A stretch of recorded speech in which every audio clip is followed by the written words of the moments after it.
Hi everyone, this is Brandon with Recast Software. Today I'm going to show you what to do if you're in a situation where the proxy isn't populating and you might have had a proxy installed previously. So you can see in the Recast Management Server Proxies tab that my proxy account isn't listed after I've completed the installation. So the way that we overcome this is we go into Services, we stop the Recast Proxy service,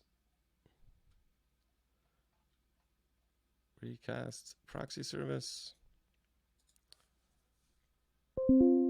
go into app data for the actual service account.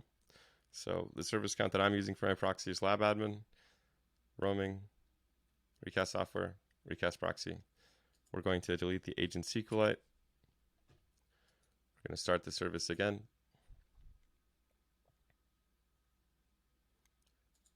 If we refresh here, we can now see that the proxy is connected and authorized.